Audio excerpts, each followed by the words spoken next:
नमन है उस मन को जो स्थिर रहे तो सुख का कारण बनता है और विचलित हो जाए तो विनाश का मार्ग खोल देता है। नमन है उस विवेक को जो भावनाओं के बीच भी सत्य को पहचान सके और नमन है उस चेतना को जो हर विचार को स्वीकार करने से पहले उसकी सच्चाई को परखती है। आज की कथा मन के परिवर्तन की है। नमस्कार मित्रों, आप देख रहे हैं पवित्र पथ, जहाँ कथा है रामायण की। यह कथा प्राचीन परंपरा के प्रमाणित ग्रंथ पर आधारित है और शास्त्रीय मर्यादा के साथ प्रस्तुत की गई है।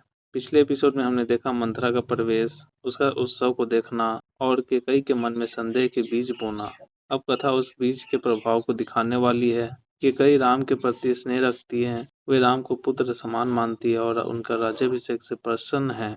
उनके मन में कोई विरोध नहीं है, यहाँ तक कि वे स्वयं भी इस उत्सव का हिस्सा बनना चाहती हैं। मंथरा बार बार एक ही बात दोहराती है, राम के राजा बनने के बाद भरत का क्या होगा। वह यह भी कहती है कौशल्या का प्रभाव बढ़ जाएगा और केकई का स्थान कम हो जाएगा। ये बातें तर्क पर नहीं, भय और तुलना पर आधारित है। केकई पहले इन बातों को नकारती है, लेकिन धीरे धीरे उनके मन में एक प्रश्न उठता है, क्या यह सच हो सकता है। यहीं से मन का संतुलन बदलने लगता है। यह परिवर्तन धीरे धीरे होता है। मंथरा अब और गहराई से केकई को प्रभावित करती है। वह कहती है, आपके पास एक अवसर है जिससे आप स्थिति को बदल सकते हैं। वे केकई को याद दिलाती है दशरथ ने उन्हें 2 वरदान दिए थे। यह बात केकई के मन में नई दिशा देती है। अब केकई का मन पूरी तरह बदलने लगता है। जहाँ पहले प्रेम था, विश्वास था, अब वहाँ संदेह और असुरक्षा आने लगती है। यह परिवर्तन अचानक नहीं, लगातार प्रभाव का परिणाम है। केकई अब सोचती है, यदि मुझे कुछ करना है तो यह सही समय है। मंथरा उन्हें कोप भवन जाने का सुझाव देती है। यहाँ से घटना निर्णायक मोड़ की ओर बढ़ती है।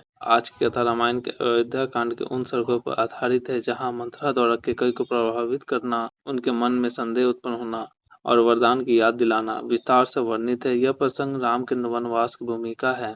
आज की कथा हमें यह सिखाती है, मन का संतुलन सबसे महत्वपूर्ण है। गलत संगति सही सोच को बदल सकती है और भय निर्णय को प्रभावित करता है।